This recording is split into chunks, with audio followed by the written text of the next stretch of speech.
Nyabon gi wachni mogik watieko.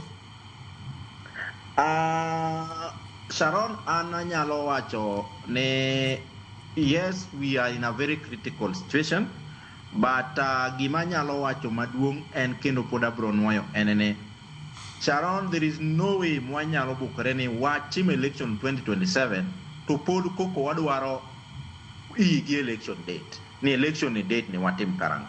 Kenyans dwaro stability. Kenyans dwaro election. Katikel ni gema election on that 27 to prepare maber. Ibro work. The date is not an issue.